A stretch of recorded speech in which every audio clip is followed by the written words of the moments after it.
10 Stations of the Soul, an Islamic Journey to Peace. The opening, a secret hidden in plain sight. Close your eyes for a moment, take a deep breath, and imagine this. For over 1,000 years, Islamic mystics have walked a secret path. Not a path of stone or sand, but a path of the heart. A journey that begins in confusion and ends in perfect clarity. A journey that takes you from restlessness to rest, from seeking to finding, from the desert of the ego to the garden of the soul. Tonight, you will discover this path, not by reading ancient texts or following complex rituals, but by walking alongside a young man named Yusuf. His story is both ancient and timeless. He carries the same questions that keep you awake at night. He seeks the same peace that your heart longs for, and what he discovers along the way may quietly illuminate your own path home. Before we begin, know this: the Prophet Muhammad, peace be upon him, said that within every human being there is a piece of flesh. When it is sound, the whole body is sound, and when it is corrupt, the whole body is corrupt. That piece of flesh is the heart. Your heart knows the way home. It has always known. It is just waiting for you to become quiet enough to hear its whisper. You do not need to memorize every detail tonight. You do not need to understand everything perfectly. These teachings work best when received with an open heart and a relaxed mind. Simply let the story unfold, one station after another, like footprints leading you back to what you have always been. The great Sufi masters knew something that the world has forgotten. What we search for with such desperation is not hidden in some distant place. The peace we long for is not waiting at the end of some difficult journey. It is present now, in this breath, in this moment, closer to you than your jugular vein, as the Quran tells us. So relax now. Take a slow, deep breath. Feel the weight of your body settling into rest. And let's begin this gentle journey together through the 10 stations of the soul, from the desert of confusion to the garden of peace. Station 1. The Great Restlessness, Al-Khalik. The first station begins not with wisdom but with a feeling. A restlessness that sits in your chest like a stone. An ache you cannot name. A hunger that food cannot satisfy. The Quran speaks of this in Surah Ar-Raid. Verily, in the remembrance of Allah do hearts find rest. But the inverse is also true. Without that remembrance, hearts find no rest at all. They wander endlessly, seeking satisfaction in things that cannot satisfy. This is where every spiritual journey begins. Not with a grand revelation, but with a quiet acknowledgement. Something is missing. The life I am living is not enough. There must be more than this. The ancient Stoic philosopher Seneca said that we suffer more in imagination than in reality. But perhaps we also suffer from not imagining enough, from not daring to imagine that life could be different, that peace is possible, that the restlessness might one day end. Think about your own life for a moment. How many times have you reached for something, certain it would bring you happiness? A new job, a relationship, a possession, an achievement. And how long did the happiness last? Days? Weeks? And then what? The old restlessness returned, didn't it? The old hunger, never quite satisfied, always reaching for the next thing. The Islamic scholars call this dunya, the temporary, fleeting nature of worldly life. Not that the world is evil, but that it cannot provide what we ultimately seek. As Imam al-Ghazali wrote, the world is like a shadow. If you try to catch it, you will never be able to do so. If you turn your back towards it, it has no choice but to follow you. This restlessness, this divine discontent, is not a curse. It is actually a gift. It is the soul's way of calling you home. It is Allah's gentle pull on your heart, reminding you that you were not created for this world alone. You were created for something higher, something more lasting, something that will satisfy the hunger that worldly things can never fill.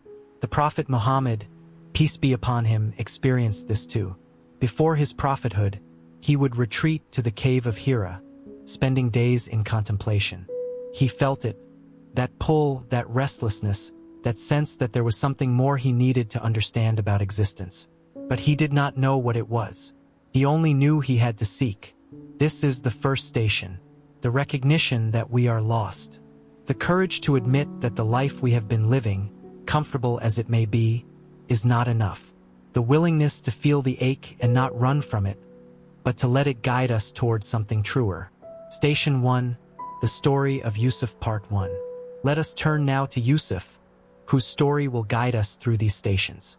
Yusuf was 23 years old, living in a small village nestled between golden desert dunes and green river valleys. His family had farmed the same land for generations. They grew dates, olives, and wheat. They raised sheep and goats. The work was honest and hard, and Yusuf had learned it from his father, who had learned it from his father before him. By all appearances, Yusuf had a good life. He had 2 loving parents, for siblings, neighbors who greeted him warmly, a small house with a courtyard where jasmine grew wild. He prayed 5 times a day, fasted during Ramadan, gave charity to those in need. He was, by anyone's measure, a good Muslim and a good son. But sometimes, in the quiet moments between prayers, he felt something stirring, a restlessness he could not explain. When he looked out beyond the village toward the distant mountains, their peaks purple against the evening sky, he felt something tugging at him, a rope tied to his ribs, pulling him towards something he could not see or name. What was beyond those mountains? What lay on the other side of the horizon? He never spoke of this to anyone. What would he say? He had everything a person could need. To complain seemed ungrateful. To want more seemed greedy, even sinful. So he pushed the feeling down and kept working. He told himself the restlessness would pass. He told himself he was being foolish. But late at night, when sleep would not come, the questions returned. Is this all there is? Is this all I will ever be? Will I work these fields until I am old, then die, and that will be my entire story? In the winter of his 23rd year, Yusuf's father fell ill. Started as a cough, nothing serious. But the cough deepened, rattling in his chest like stones. The village healer came with herbs and prayers. The family gathered around, reading Quran through the long nights. But nothing helped. As the days grew shorter and the wind colder, his father weakened. And one morning, as the first call to prayer echoed across the village, his father took his last breath, whispering the Shahada, La ilaha illallah. There is no God but Allah. They washed his body according to the Sunnah. They wrapped him in white cloth. They buried him facing Mecca, in the small cemetery where generations of their family rested. The Imam recited Surah Yasin. The mourner said, Inna lillahi wa inna ilayhi raji'un. To Allah we belong and to Him we shall return. But Yusuf felt hollow, empty, as if someone had reached inside him and removed something vital. In the days that followed, something shifted in him. He began to ask questions he had never asked before. What was the point of all his father's work? He had labored every day of his life, from before dawn prayers until after the evening prayer. And now he was gone. The fields would still need tending. The seasons would still turn. But his father would never see another harvest, never sit with his family for another meal, never smile at one of Yusuf's jokes again. Where had he gone? Was he in the barzakh, that space between death and resurrection? Was his soul being questioned by the angels Munkar and Nakir? Would Yusuf see him again on the day of judgment? Or was death simply nothing? And if death was the end of everything, what was the point of anything at all? Yusuf did not have answers. The Imam's reassurances about paradise felt abstract, distant. The verses about resurrection felt like words without weight. He only knew that the life he had been living suddenly felt paper-thin, like a painting of a life rather than the real thing. The restlessness he had always pushed away now burned in his chest like a fire. He could not ignore it any longer. Something was missing, something important, and he would not find it by staying here, doing what he had always done, waiting for his own turn in the cemetery. One night, unable to sleep, Yusuf walked outside and stood in the courtyard. The stars were bright overhead, scattered across the darkness like seeds on black soil. The jasmine was blooming, filling the air with its heavy sweetness. The mountains were shadows against the sky, keeping their secrets. He thought about his father. He thought about his own life stretching ahead year after year, planting and harvesting, growing old. And then the same grave, the same white shroud, the same silence. There had to be more than this. There had to be something that did not fade and fall away. Something real, something lasting, something that would remain when everything else was gone. He remembered something his grandmother used to say, "The heart is a bird that cannot rest in any cage. It longs for its true home, which is in the divine presence." Perhaps that was what he was feeling. His heart, longing for home. Not the home of bricks and mortar, but the real home. The home the Sufis spoke of. The home that the soul came from before birth and will return to after death. He did not know where to find it or how to get there. But he knew with a certainty that surprised him that he had to go looking. If he stayed here, he would spend the rest of his life wondering. And that, somehow, seemed worse than any danger the road might hold. The next morning, after far prayer, Yusuf told his mother he needed to leave for a while. She looked at him for a long moment. Her eyes were tired from grief, but there was something else in them too. Understanding, perhaps, or recognition. "I don't know where I'm going," Yusuf said. "I don't know what I'm looking for. I only know I cannot stay." His mother nodded slowly. "Your father felt that pull once too," she said quietly. "When he was young, before we married. But he stayed. He chose the farm, chose me, chose this life." She paused. "I don't think he regretted it. But sometimes, late at night, I would catch him looking at those mountains the same way you do." She reached out and touched his face. "Go," she said. "Find what you need to find. And when you return, because you will return, tell me what the mountains look like from the other side." Yusuf packed a small bag with bread, dates, water, and a change of clothes. He took his father's old walking stick and his prayer rug. And as the sun rose over the village, painting the dunes gold and orange, he set out on the road that led toward the mountains. He did not know where he was going. He did not have a map or a plan. He only knew that staying still was no longer possible. The great restlessness had taken hold of him, and it would not let go. As he walked, Yusuf felt many things at once. Fear of the unknown road ahead. Grief for his father, still raw and heavy. Guilt for leaving his mother alone with her sorrow.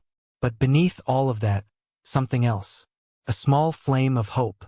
A sense that his life was finally, truly beginning. The Quran says in Surah Al-Anshira, "Verily, with hardship comes ease. Verily, with hardship comes ease." The verse is repeated twice for emphasis. Perhaps Yusuf thought this journey would lead him to that ease. Perhaps the hardship of leaving was the path to something better. The road stretched ahead, winding through desert and oasis, climbing slowly toward the distant peaks. Yusuf did not know what he would find there. He did not know if he would find anything at all. But he was searching, and that was enough to begin. Station 2. The footprints, Al-Athar. The second station brings a subtle but profound shift. In the first station, we felt lost, wandering without direction. Now, we discover that there is a path. We find traces, footprints, signs that others have walked this way before us. The Quran speaks of those who came before us, those who sought truth and found it. The prophets, the righteous, the sincere seekers. Their lives leave footprints for us to follow. In Surah Al-An'am, Allah says, "Those are the ones whom Allah has guided. So from their guidance take an example." This discovery changes everything. We are not the first to feel this restlessness. We are not the first to ask these questions. We are not the first to seek. Throughout history, countless souls have walked this path before us, and their footprints mark the way. In Islamic tradition, these footprints appear in many forms. The Quran itself is a footprint, the literal words of guidance preserved across centuries. The hadith of the Prophet Muhammad, peace be upon him, are footprints. The writings of the great Sufis like Rumi, Ibn Arabi, Rabia al-Adawiyya, these are footprints. Even the lives of ordinary believers who found peace through sincere practice are footprints. When we find these traces, hope is born. We begin to believe that what we seek is real, that the journey is worth making, that we are not chasing shadows. The Stoics taught something similar. Epictetus said, "If you wish to be a writer, write.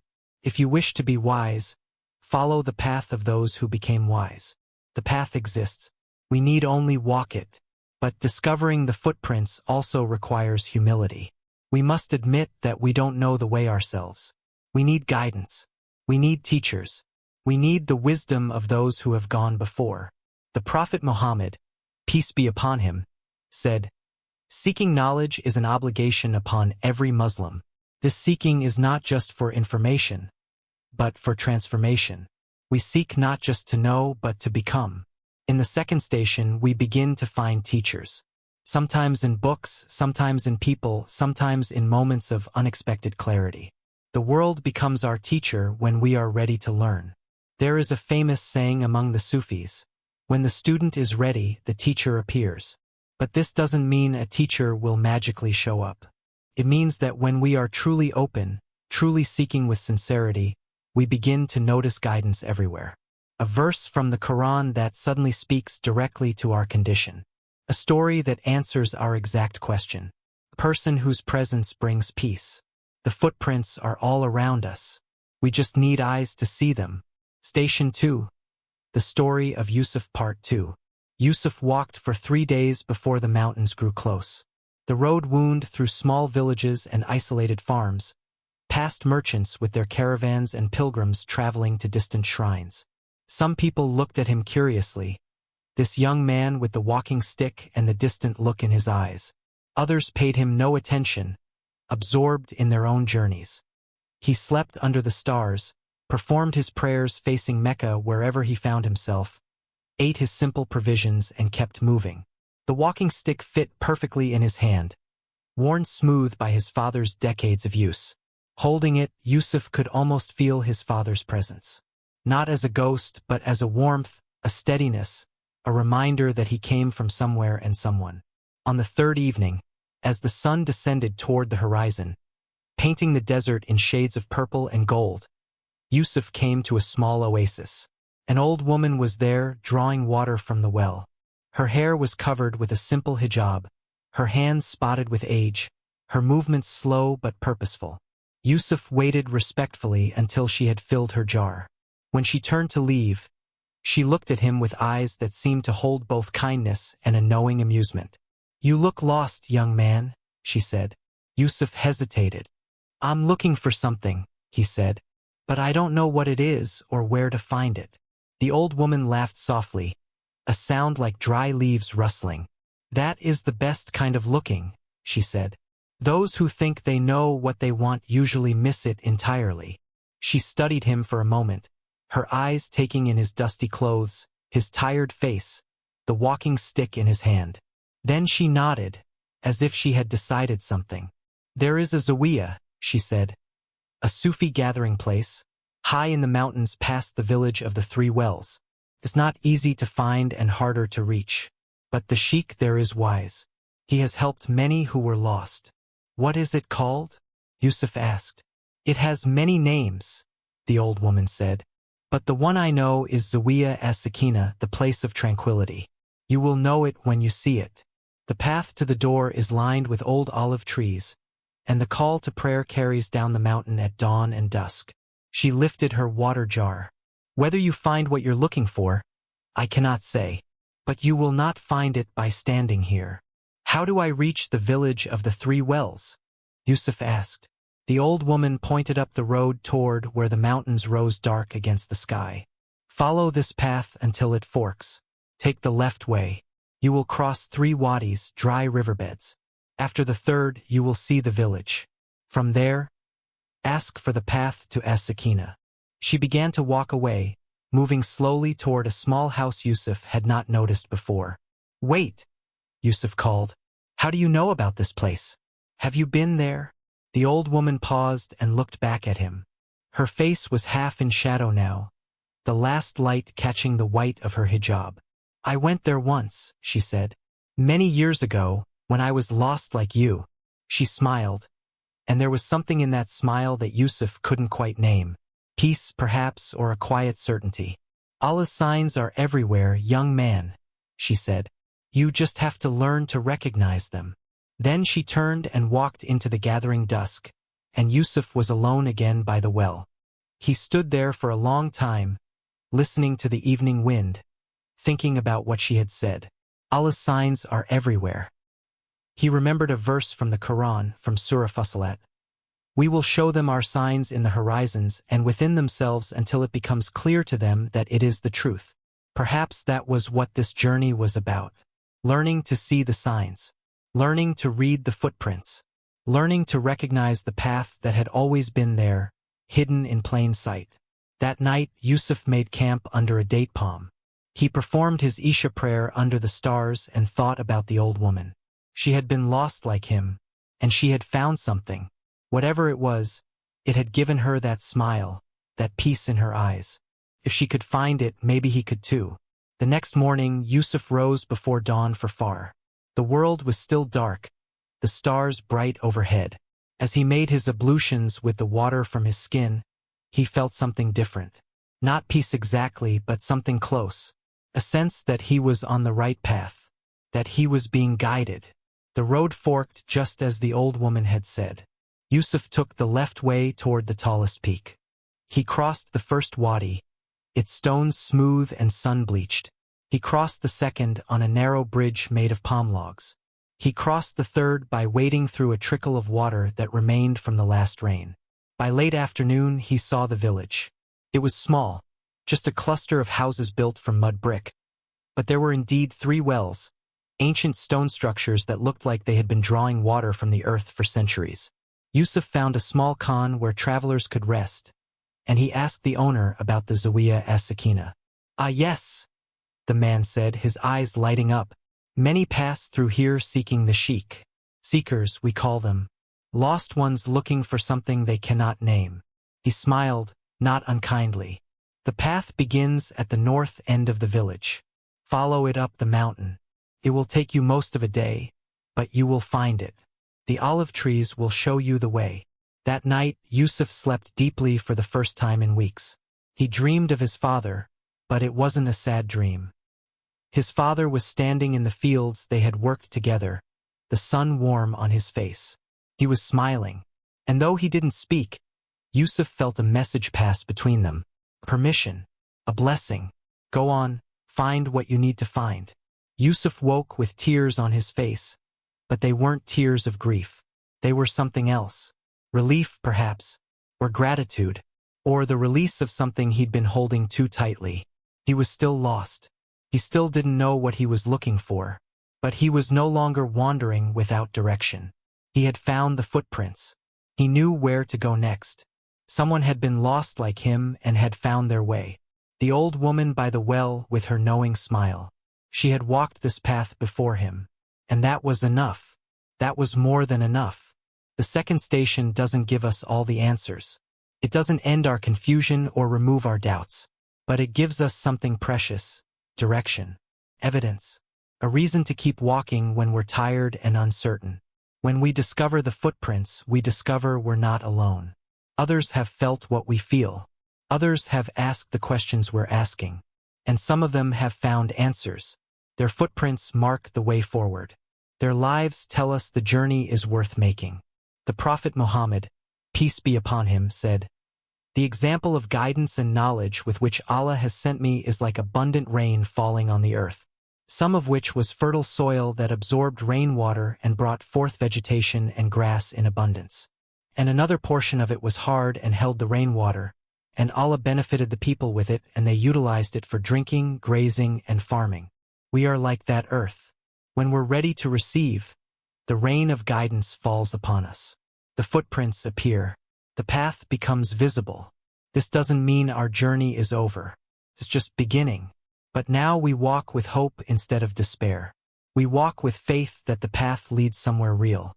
If you have found the footprints, if you've glimpsed the possibility of peace, if you've met someone who embodies what you seek, if you've read words that resonated with your deepest questions, trust that glimpse. It's showing you something true. You may not understand it fully. You may not know where it leads, but it's real, and it's enough. Keep walking. What you seek is closer than you think. Station 3. Perceiving the truth, Ruyat al-Haq.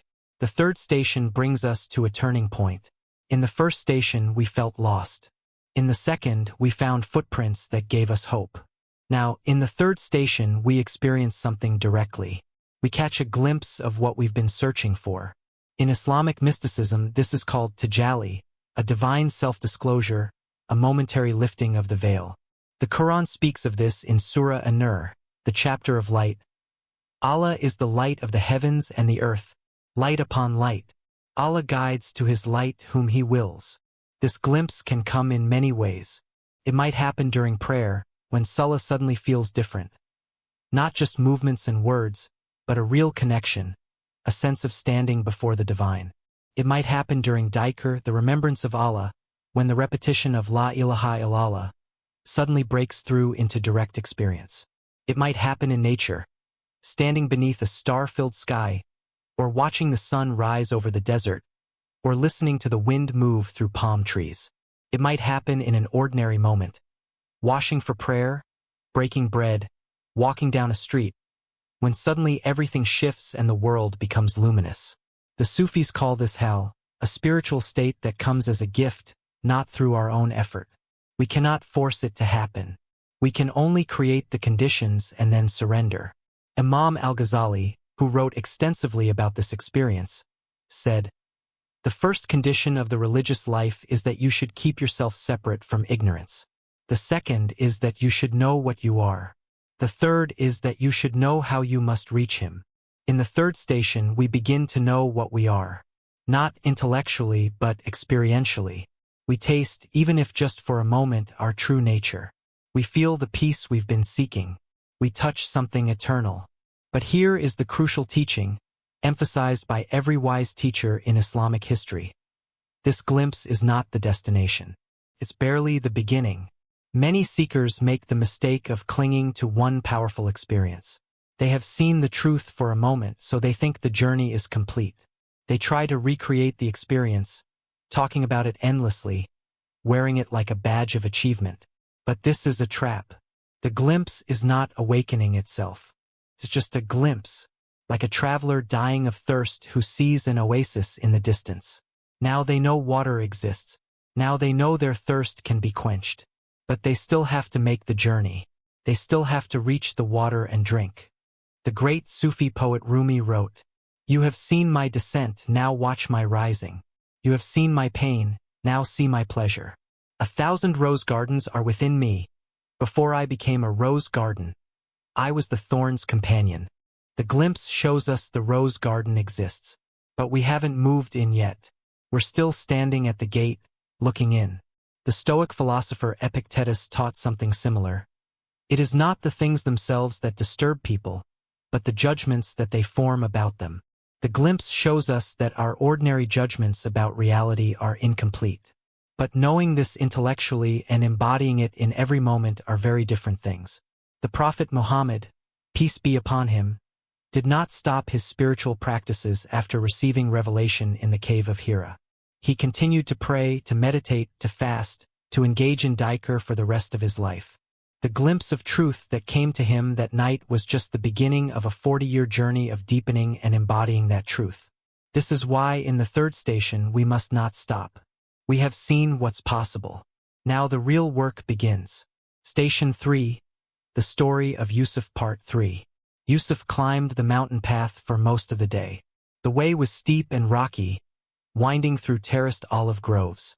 The ancient trees stood like patient elders, their trunks gnarled and twisted, their leaves silver green in the sunlight. The air smelled of earth and wild thyme. He stopped often to catch his breath, leaning on his father's walking stick, looking up at the path ahead. The man at the khan had been right. It was taking most of the day. Yusuf's legs ached. His pack felt heavier with each step, but he kept moving. In the late afternoon, as the light began to turn golden, Yusuf came around a bend and saw them. 2 rows of ancient olive trees, even older than the ones below, their trunks massive and weathered. They lined the path like guardians, and at the end of the row he could see a simple wooden gate. Beyond it, the whitewashed buildings of the Zawiya, their domes gleaming in the sun. Zawiya as Sakina, the place of tranquility. As Yusuf stood there, catching his breath, the call to prayer began. Allahu Akbar. The muezzin's voice rang out, clear and pure, rolling down the mountain like a wave of sound. Yusuf felt it in his chest, in his bones. It seemed to wash through him, carrying away some tension he hadn't even known he was holding. He walked between the olive trees toward the gate, his footsteps quiet on the packed earth. The call to prayer continued, beautiful and haunting. In the stillness that followed, Yusuf heard the sound of water, a fountain or stream somewhere within the Zawiya. At the gate he paused. He didn't know what to do. Should he knock? Call out? He stood there, uncertain, feeling suddenly foolish. What was he doing here? What did he expect to find? Before he could decide, the gate swung open. A man stood in the doorway, dressed in simple white robes. He was old, perhaps 70, with a white beard and a face that looked like it had been carved from the same stone as the mountains. But his eyes were bright, alive with something Yusuf couldn't quite identify. Kindness, perhaps, or wisdom, or simply presence. "You look like you've walked a long way," the man said. Yusuf nodded. "I've come from the valley. 3 days walking, then the climb today." "And what brings you to As-Sakina?" Yusuf opened his mouth to answer, then stopped. What could he say? That his father had died and he didn't know how to go on? That he'd felt a restlessness his whole life? That an old woman by a well had told him to come here? "I don't know," he said finally. "I'm looking for something, but I can't say what it is." The old man nodded slowly, as if this was exactly the right answer. "My name is Sheikh Mustafa," he said. "I am the guide here. Come, we'll find you a place to rest and some food. The questions can wait until you've eaten." Yusuf followed Sheikh Mustafa through the gate and into the Zawiya grounds. There were several buildings arranged around a central courtyard, all built from white stone with blue-painted doors and shutters.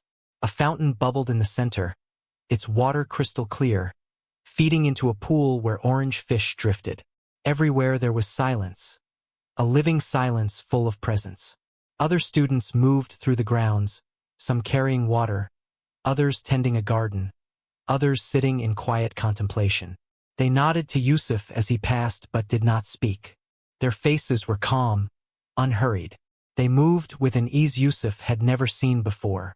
Sheikh Mustafa led him to a small room in one of the buildings. There was a sleeping mat, a low table, a window that looked out onto the olive grove. Nothing more. "Rest here," the sheikh said. "Someone will bring food. In the morning we will talk." "Thank you," Yusuf said. He wanted to say more, to explain himself, to ask questions. But something in the sheikh's presence made words seem unnecessary.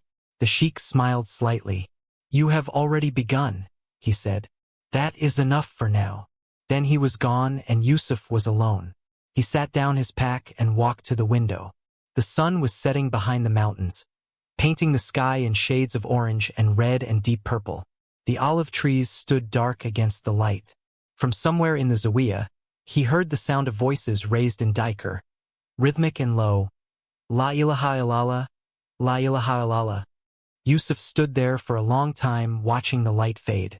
He didn't think about his father or the farm or the life he'd left behind. He didn't think about the future or what he hoped to find. He simply stood and watched, and for a few minutes his mind was quiet. That night he slept more deeply than he had in months. The days that followed settled into a rhythm.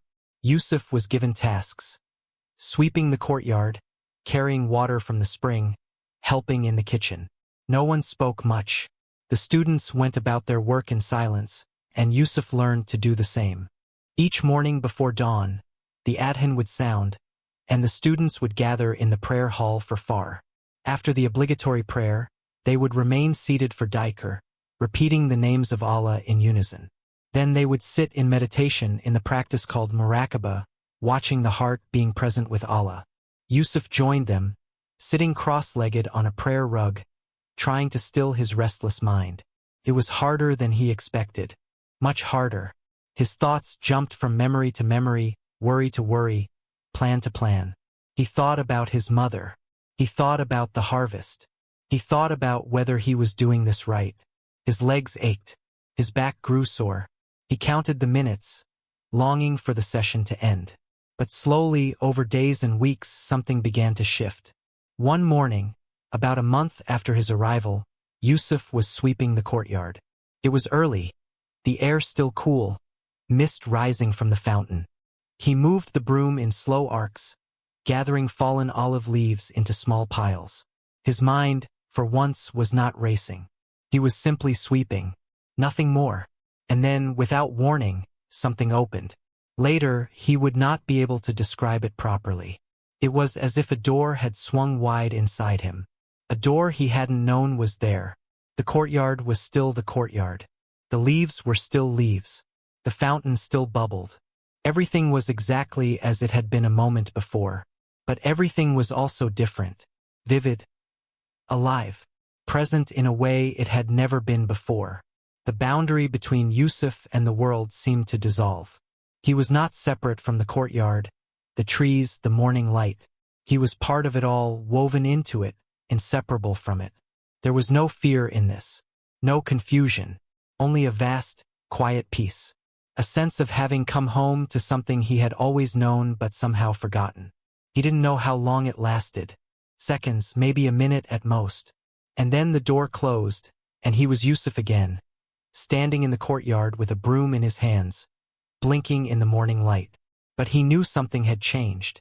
He had seen something, felt something. He couldn't name it, couldn't explain it, but it was real. More real than anything he had ever experienced. Later that day, Yusuf sought out Sheikh Mustafa. He found the old sheikh sitting by the fountain, watching the fish drift through the water. "Something happened this morning," Yusuf said, "while I was sweeping. I don't know how to describe it." The sheikh didn't look up from the fountain. "You don't need to describe it," he said. "You saw something. That's enough." "But what was it? What does it mean?" The sheikh turned to look at him, his eyes kind but firm. "It means you have glimpsed al-haq, the truth. You have tasted your true nature, even if just for a moment. This is a gift, but it is not the end. What do I do now?" "Now?" The sheikh turned back to the fountain. A fish rose to the surface, its mouth opening and closing, then sank again into the depths. "Now you keep sweeping. The third station brings us a gift and a challenge. The gift is the glimpse itself, the direct experience of reality beyond the veil of our ordinary perception. For perhaps the first time, we know that what we've been seeking is real. We've tasted it. We've felt it. This knowing cannot be taken from us. The challenge is not to cling to it. The Quran warns us in Surah Al-Hadid. Know that the life of this world is but amusement and diversion, and a boasting to one another and competition in increase of wealth and children. Even spiritual experiences can become objects of ego, things we grasp at and identify with. The Prophet Muhammad, peace be upon him, when asked about the station of ihsan, excellence in worship, said, "It is to worship Allah as if you see him, and if you do not see him, know that he sees you." The glimpse gives us a taste of that seeing. But seeing once is not the same as seeing always. Tasting peace once is not the same as living in peace. If you have had such a moment, a time when the veil lifted, when everything seemed suddenly clear, when you felt connected to something vast, honor it. Let it strengthen your faith. Let it remind you why you're on this path. But then let it go. Return to your practice. Return to your daily life. Return to sweeping the courtyard, to washing dishes, to all the ordinary moments that make up a human life. This is where transformation happens. Not in special experiences, but in how we meet each moment as it comes. What you seek is real. You have glimpsed it. Now the real work begins. Rest for a moment. Breathe deeply. Feel where you are. Before we continue to the fourth station, let this teaching settle into your heart. The peace you seek is not in the peak experience. It's in the practice. It's in the returning again and again to presence. Station 4. Catching the truth. Emsak bil haq. The fourth station is called the Great Effort. In the traditional images from the East, we would see the seeker finally taking hold of what they sought, but the struggle has not ended. What they have grasped is wild and strong, pulling away, fighting to escape. In Islamic terms, we might think of this as the struggle with the nafs, the ego self that resists transformation. The Quran speaks of this in Surah Yusuf. Indeed, the soul is a persistent enjoiner of evil, except those upon which my Lord has mercy. The glimpse we experienced in the third station has faded like a dream upon waking. We tried to hold on to it, to remember exactly how it felt, but the harder we grasped, the further it slipped away. Within days, we were back where we started. Confused, restless, the mind racing from thought to thought. But something has changed. We know now that peace is possible. We've tasted it even briefly, and so we commit ourselves to the great effort, the work of training this wild mind, of taming this rebellious ego, of making that brief glimpse a permanent way of being. This is Jihad al-Akbar, the greater jihad. Not warfare against external enemies, but the inner struggle against the forces of distraction, desire, and delusion within ourselves. The Prophet Muhammad, peace be upon him, said, "The strong person is not the one who throws his adversaries to the ground. The strong person is the one who contains himself when he is angry." This self-mastery, this taming of the nafs, is the work of the fourth station. The effort required is not about force or willpower alone. It's about consistency, patience, and gentle persistence. It's about showing up, day after day, even when nothing seems to be happening. The great Sufi master Ibn Ata'illah al-Iskandari wrote, "Sometimes you are more engaged with Allah in your ordinary states than in your extraordinary states." The fourth station teaches us this truth. It's not about achieving special states. It's about the patient work of returning to presence, again and again and again. In the practice of meditation, or muraqabah as the Sufis call it, we sit still and watch the breath. And we discover, perhaps for the first time, just how wild the mind really is. Thoughts arise without end. Memories, fantasies, worries, plans. The mind jumps from one thing to another like a restless bird, never settling. The scholars of the inner life compare the untrained mind to a horse that has never known a bridle. It runs wild, going wherever impulse takes it. Our work is not to kill the horse or break its spirit, but to train it, to teach it to respond to our guidance. This training happens through patient repetition. We notice when we've wandered into thought. We come back to the breath, to the present moment. We wander again. We come back again. 10 times, 100 times, 1,000 times. This is the effort. Not the effort to control, but the effort to return. The effort to keep coming back, no matter how many times we drift away. There's a beautiful teaching from the Sufi tradition. The path to Allah is not measured in miles, but in the transformation of the heart. Each time we return from distraction to presence, the heart transforms a little. Each time we choose awareness over automaticity, we become a little more awake. But this work is hard. It might be one of the hardest things a human being can do. Everything in our culture, everything in our conditioning, everything in our habit mind pulls us away from the present moment. To sit still and stay present, even for a few minutes, is a revolutionary act. Marcus Aurelius, the Stoic emperor, wrote in his Meditations, "You have power over your mind, not outside events. Realize this, and you will find strength." This is the power we're developing in the fourth station. The power to direct our attention. The power to choose where our awareness rests. The power to not be carried away by every thought and feeling that arises. But we must be careful not to make this a war. The Quran reminds us, Allah does not burden a soul beyond that it can bear. We're not trying to force the mind into submission through brutal discipline. We're training it gently, patiently, the way you would train a beloved animal. With kindness, with consistency, with understanding that progress comes slowly. There will be good days and bad days. Some meditation sessions will be peaceful, the mind settling like water in a still pond. Other sessions will be storms, thoughts crashing like waves in a tempest. We learn not to prefer one over the other. We learn to sit through both. The goal is not to have a calm mind.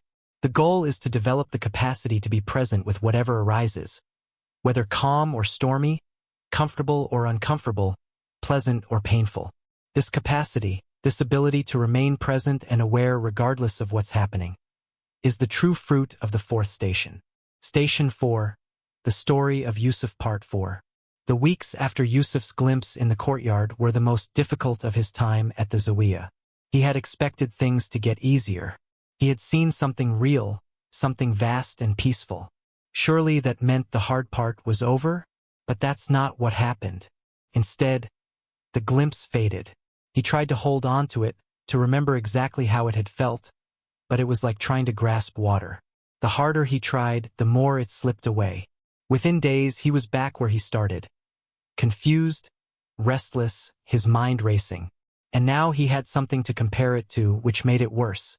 He knew what peace felt like, which made the lack of peace even more painful. Sheikh Mustafa had told him to keep sweeping, so he swept. He carried water, helped in the kitchen, tended the garden. He sat in meditation with the other students, morning and evening, trying to find his way back to that moment of peace. But the meditation was torture. He would settle onto his prayer rug, arrange his legs, straighten his spine. He would close his eyes and try to be present. And for perhaps 3 breaths he would succeed. Then his mind would seize on something. A memory of his father. A worry about his mother. A fantasy about the future. An itch on his nose. The smell of the cooking fires making him think of home. Before he knew it, 5 minutes had passed and he'd been lost in thought the entire time. He would catch himself, feel a flash of frustration, and try again. 3 breaths of presence. Then off again into the wilderness of thought. This went on for hours, for days, for weeks. Yusuf began to wonder if something was wrong with him. The other students sat so still, so peaceful. They looked like they'd found some secret he couldn't access. Meanwhile, his mind was chaos. One evening, after a particularly difficult session, Yusuf stayed behind in the prayer hall. The other students filed out silently, but he remained on his rug, head bowed, fighting back tears of frustration. He felt like a failure. He felt like he would never understand. He heard footsteps approach. When he looked up, Sheikh Mustafa was standing before him. "You're struggling," the sheikh said. It wasn't a question. "I can't do this," Yusuf said, his voice cracking. "My mind won't be still. No matter how hard I try, it keeps running away. I had that moment in the courtyard, and now it's gone. I can't find my way back." Sheikh Mustafa lowered himself onto a cushion facing Yusuf, his movements slow but graceful. He sat in silence for a moment, as if considering what to say. "Do you know why we call this the station of effort?" he asked finally. Yusuf shook his head. "Because what you're trying to tame does not want to be tamed. Your nafs, your ego self, has been running wild your whole life. It doesn't understand why you want to restrain it. So it fights, it pulls, it runs. This is natural. This is how it must be. You're not doing anything wrong. But how do I tame it if it keeps running away?" The sheikh was quiet for a moment. Outside, the evening insects had begun their chorus. The last light was fading from the windows. "You don't tame it by force," he said finally. "You tame it by patience. By showing up again and again, no matter how many times it runs. You hold the reins loosely. You don't fight. You simply stay. Eventually, the nafs tires. Eventually, it learns that you're not trying to hurt it. Eventually, it lets you lead." "How long does that take?" Sheikh Mustafa smiled, and there was kindness in it. "As long as it takes. There's no shortcut. If you try to rush, you'll only make it harder. The nafs senses your impatience, your grasping, and it runs faster. But if you can let go of your need to succeed, if you can simply be present with what is, then the taming happens by itself." Yusuf looked down at his hands. They were clenched into fists. He hadn't noticed. "I'm afraid," he said quietly. "I'm afraid I'll sit here for years and nothing will change." "That fear is natural too," the sheikh said. "Everyone who walks this path feels it. But let me tell you something. The fact that you're struggling means you're doing it right. If it were easy, it wouldn't be real. The struggle is the practice. The falling down and getting up again. That's the path. There's no other path." He reached out and placed a hand on Yusuf's shoulder. "Don't try to be a good meditator. Just sit. Don't try to catch the peace you glimpsed. Just hold the reins. Let go of your ideas about how this should look, how you should feel, how far along you should be by now. Be with what is. That's enough. That has always been enough." Yusuf took a deep breath. The tightness in his chest loosened just a little. The days that followed were still difficult. His mind still raced. He still lost himself in thought 100 times each session. But something had shifted. He no longer fought himself quite so hard. When his mind wandered, he noticed it and he came back. No judgment, no frustration. Just a gentle returning, like calling a child home for dinner. Some days were better than others. Some sessions were peaceful. Other sessions were storms. He learned not to judge either one. He learned to sit through both. And slowly, so slowly he almost didn't notice, his mind began to settle. The wild horse began to tire. He would catch himself present for 5 breaths, then 10, then 20. He would notice the moment a thought arose before it carried him away. And he would have a choice. Follow the thought or let it go. He couldn't always let it go. But sometimes he could.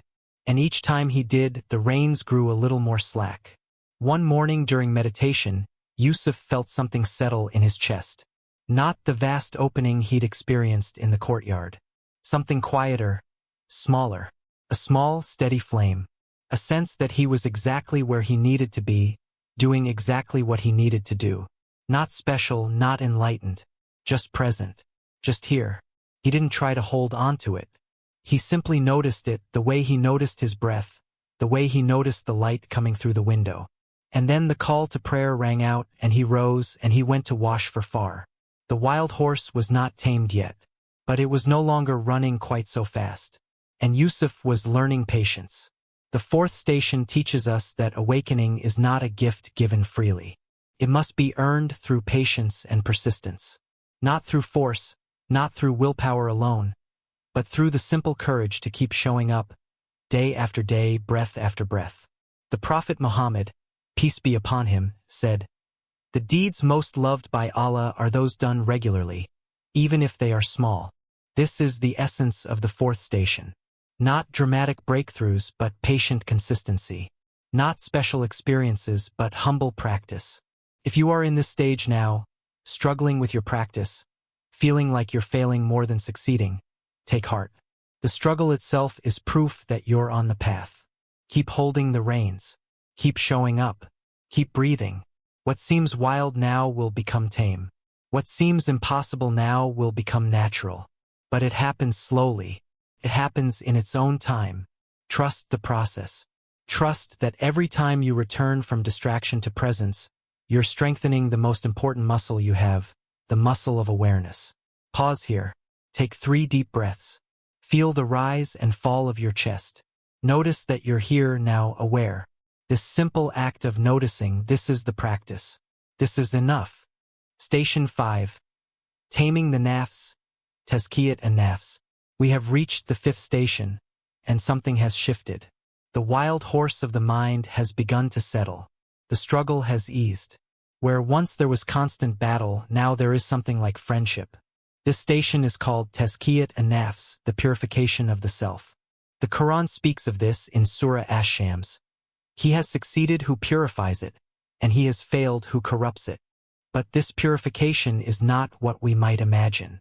We're not trying to destroy the ego or eliminate the self. We're refining it, clarifying it, bringing it into alignment with its true nature.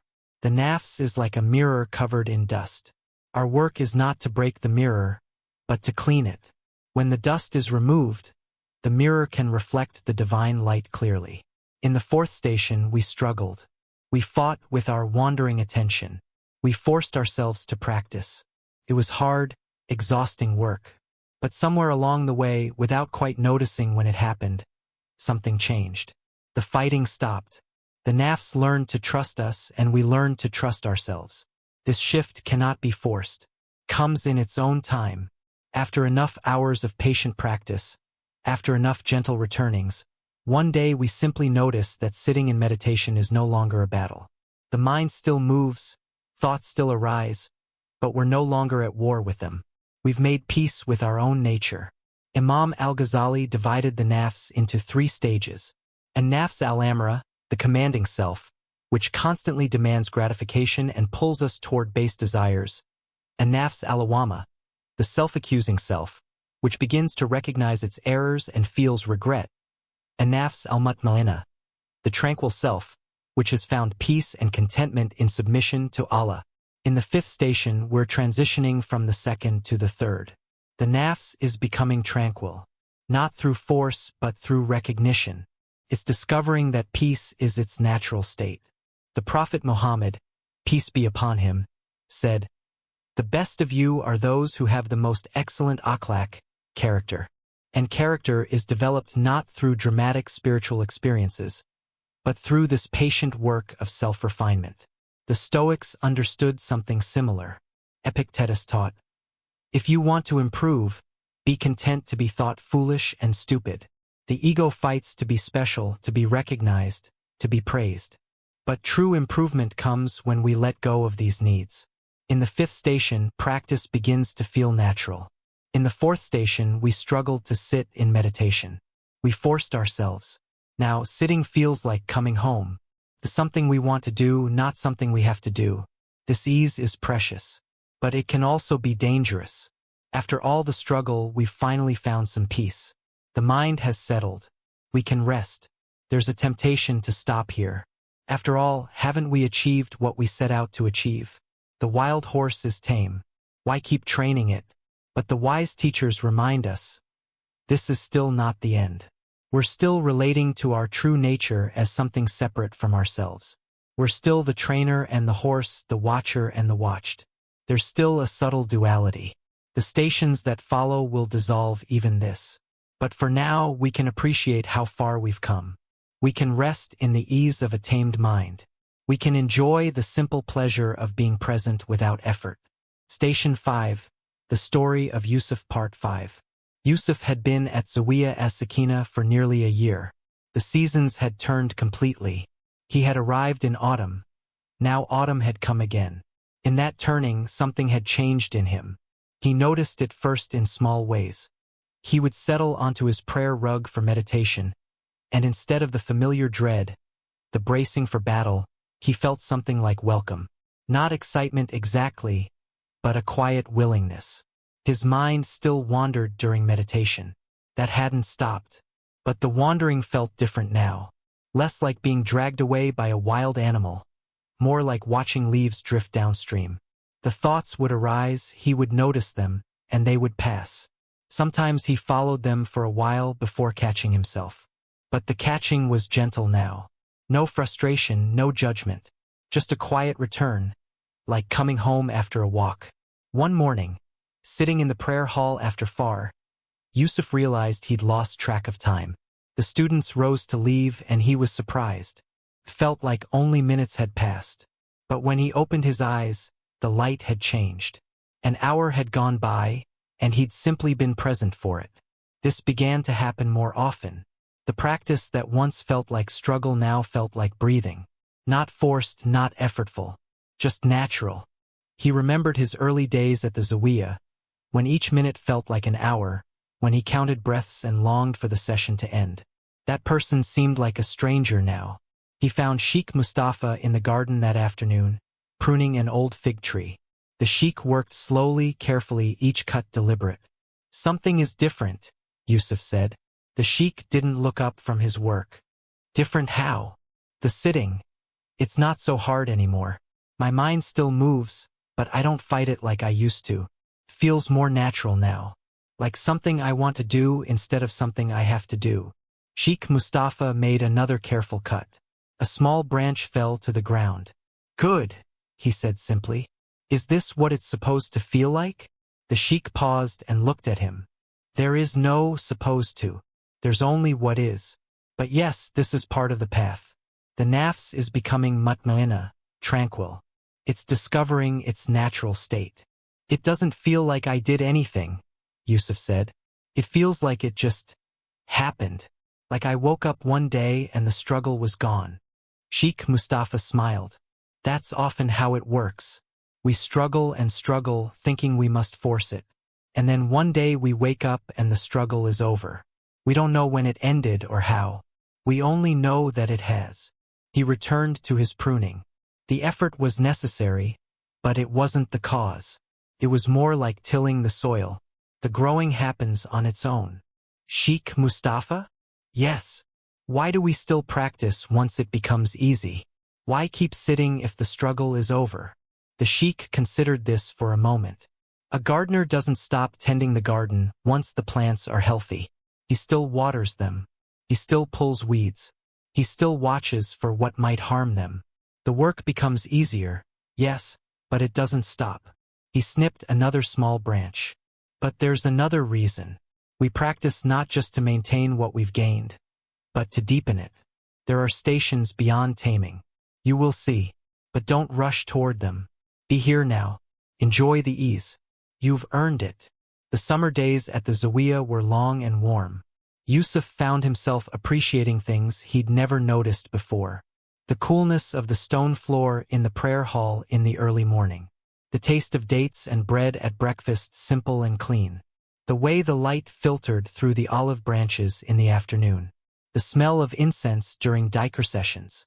The sound of water in the fountain, constant and soothing. The faces of his fellow students, each one unique, each one struggling and growing in their own way. He was given more responsibility.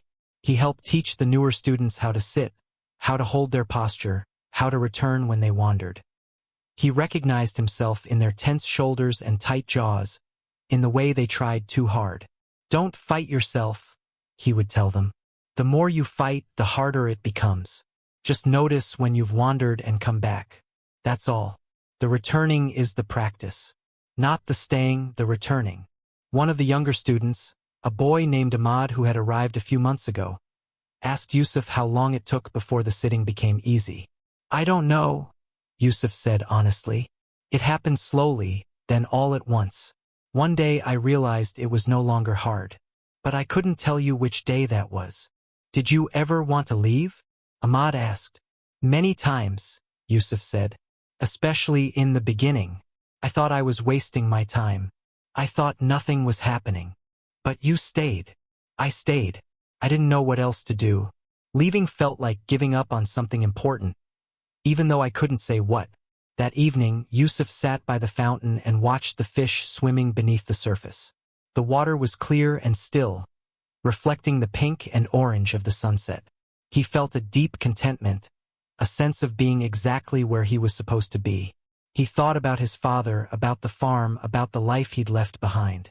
The grief was still there, but it had softened. It no longer felt like a wound. It felt more like a scar, evidence of something that had healed. He thought about his mother, alone in the village. He would return someday.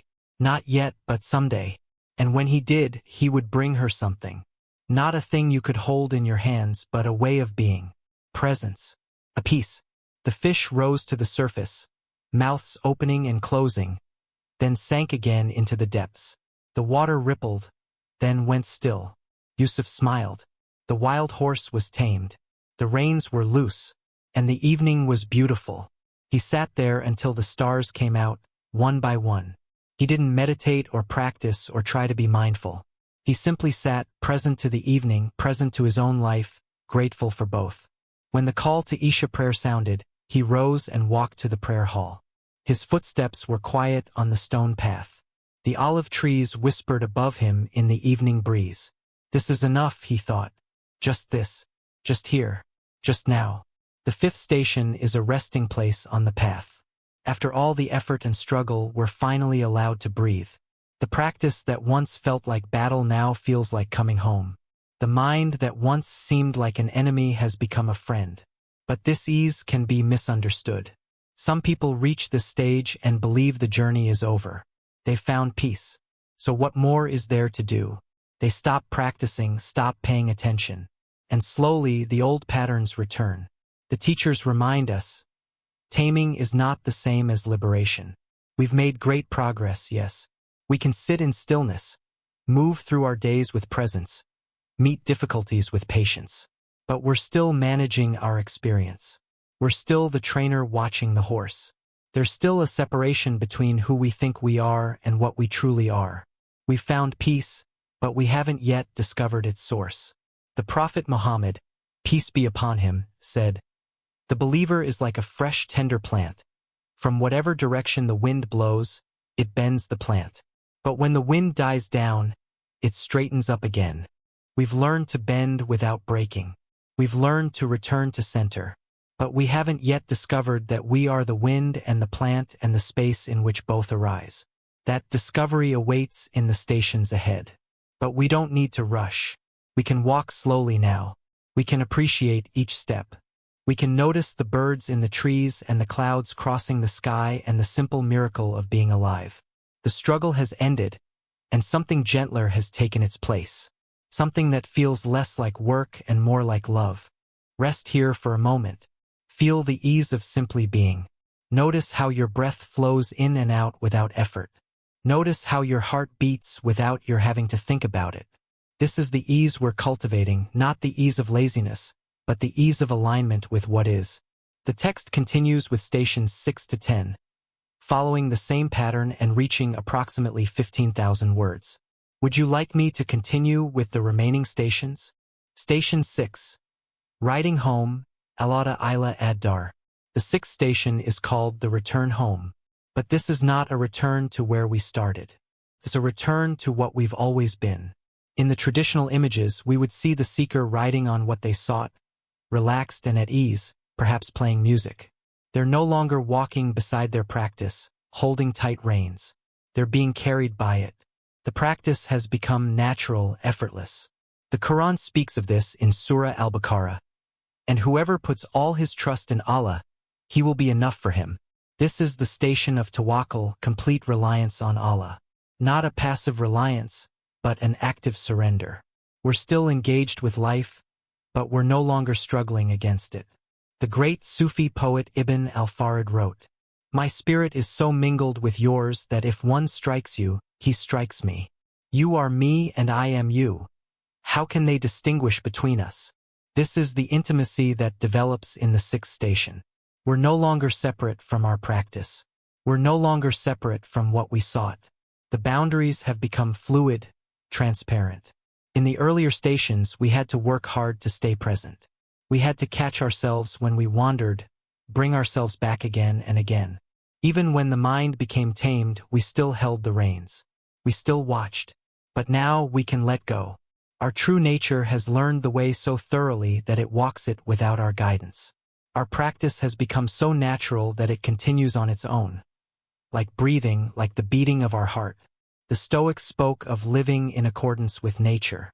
Marcus Aurelius wrote, "Accept whatever comes to you woven in the pattern of your destiny, for what could more aptly fit your needs?" This acceptance, this flowing with what is, this is what we're discovering in the sixth station. We're no longer fighting against life. We're riding its currents home. Station 6. The Story of Yusuf Part 6. 2 years had passed since Yusuf arrived at the Zawiya. 2 years of sitting, sweeping, carrying water, learning to be still. 2 years of watching the seasons turn. The olives ripening and being harvested. The rains coming and going, the wildflowers blooming in spring. He was not the same person who had climbed that mountain path, lost and grieving. That person seemed like a stranger now. Someone Yusuf had once known but could no longer quite remember. The grief for his father had not disappeared, but it had transformed into something softer, something he could hold without being cut by it. The restlessness that had driven him from his village had quieted into a deep stillness that he carried with him wherever he went. One morning in late spring, Yusuf was working in the garden when he heard something unexpected. Music, the high, clear sound of a ney flute, floating down from somewhere above the main hall. He set down his hoe and listened. The melody was simple but beautiful, rising and falling like breath, like water, like wind through olive branches. It seemed to come from everywhere and nowhere, filling the garden with something that felt like joy. He followed the sound and found Sheikh Mustafa sitting on a flat rock at the edge of the Zawiya grounds, playing a wooden ney flute. The old sheikh's eyes were closed, his fingers moving over the holes with practiced ease. He seemed completely absorbed in the music, completely at peace. Yusuf sat nearby and listened until the melody came to its natural end. "I didn't know you played," Yusuf said. "There are many things you don't know about me," the sheikh said, warmth in his voice. "I don't play often, only when the morning feels right for it." It was beautiful. Sheikh Mustafa looked at the ney in his hands. "My sheikh gave me this many years ago." He said that when practice becomes natural, music arises on its own. Not from effort, but from joy. He said I would understand someday. He smiled. It took me a long time to understand. And now I play when I feel like playing. I don't think about why. The music wants to come out, so I let it come out. It's very simple. Yusuf thought about his own practice, how it had changed. In the beginning, sitting had been a battle. Then it had become a discipline. Then slowly it had become natural. And now, more and more often, it felt like something else entirely. Not a duty, not even a practice. Just a way of being. I think I'm beginning to understand, he said. Sheikh Mustafa nodded. You've been here long enough. I've watched you change. In the beginning, you were like a horse straining against its bridle. Then you learned to walk calmly.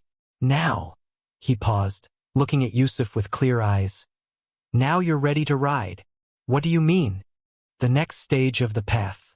You've tamed the nafs. You've learned to work with your mind instead of against it. But you're still walking beside it, still holding the reins, even if loosely. The question now is whether you can let go completely.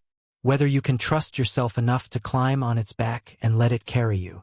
Yusuf sat with this for a moment. The morning sun was warm on his face. Birds sang in the trees.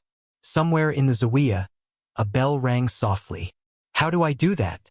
He asked. Sheikh Mustafa laughed. A rare sound. Free and easy. You don't do it. That's the whole point.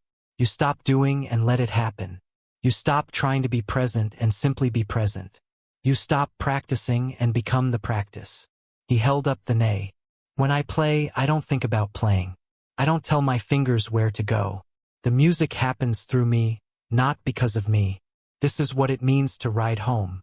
You're no longer the one in control. You're being carried by something larger than yourself. Something you can trust. In the weeks that followed, something shifted in Yusuf's experience. The boundaries between practice and ordinary life began to dissolve. He would be washing dishes in the kitchen, his hands in the warm water, and he would realize he was completely present. Completely absorbed in the simple act of cleaning. Not thinking about anything else. Not wishing to be somewhere else. Just washing. Just water. Just the feeling of ceramic beneath his fingers. He would walk from one building to another and notice the way his feet touched the ground. The way his body moved through space. The way the air felt against his skin. Each step was complete in itself. Each moment was enough.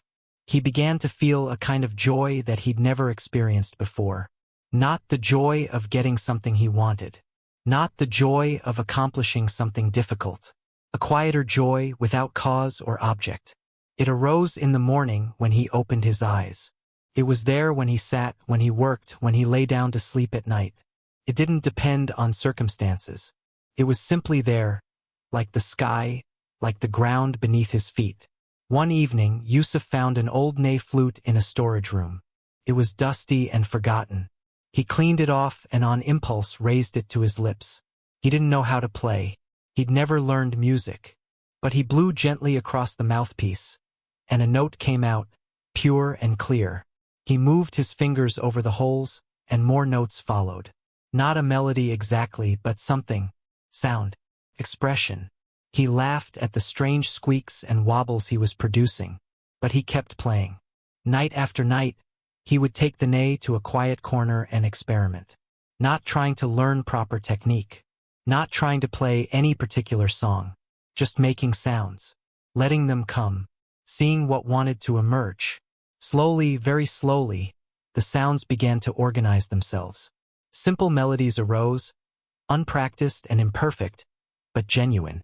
Music that came from somewhere he couldn't name. One night, Sheikh Mustafa found him playing by the fountain, the water reflecting the stars. Don't stop, the sheikh said when Yusuf noticed him. Yusuf continued until the melody found its natural end. It was good, Sheikh Mustafa said. Rough but good. The roughness will smooth itself in time. What matters is that the music is real. It comes from here. He touched his chest. Not from here. He touched his head. I don't know what I'm doing, Yusuf admitted. That's the best way to do anything, the sheikh said. When you don't know what you're doing, you cannot do it wrong. You can only do it honestly. They sat together in silence, listening to the night sounds, insects, frogs, the soft wind in the olive trees. "You'll leave soon," Sheikh Mustafa said finally. It wasn't a question. Yusuf was surprised, then realized he wasn't surprised at all. He'd known it for some time without admitting it to himself. He'd come to the Zawiya searching for something, and he'd found it. Not an answer exactly, but something better, a way of being. A peace that didn't depend on circumstances. He'd learned what he needed to learn. Now it was time to take it back into the world. "Yes," he said. "I think so. Not today, but soon." "Good," the sheikh said. "The Zawiya is not meant to be a hiding place. It's a training ground. We learn here so we can live out there." He gestured toward the darkness beyond the Zawiya walls, toward the mountains, the valleys, the world of ordinary life that Yusuf had left behind 2 years ago. "I'm afraid," Yusuf said. "Not of leaving, of forgetting, of losing what I've found." Sheikh Mustafa shook his head. "You cannot lose it. It's not something you have. It's something you are. Wherever you go, it goes with you. Whatever you do, it does it through you. Your true nature knows the way home now. You don't have to guide it. You just have to trust it." Yusuf looked up at the stars scattered across the darkness. He thought about his mother, alone in the village, growing older. He thought about the farm, the fields his father had worked. He thought about all the people he'd never met, all the lives he could touch, all the world he had not yet seen. He raised the ney to his lips and began to play. The melody was simple, imperfect, but it was his. It rose into the night sky like a promise, like a prayer, like a song for everyone searching for the way home. The sixth station reminds us that awakening is not meant to be kept in a zawiya or a monastery. It's meant to be lived. The whole point of practice is to transform how we move through the world, how we relate to ourselves and others, how we meet each moment of this brief and precious life. When we ride home, we bring everything we've learned back into ordinary life. The stillness we found in meditation, we bring to our conversations. The patience we developed in practice, we bring to our difficulties. The joy that arose from presence, we bring to our work, our relationships, our simple daily tasks. The Prophet Muhammad, peace be upon him, said, "The best of people are those who are most beneficial to people." This is the fruit of the sixth station. We found peace.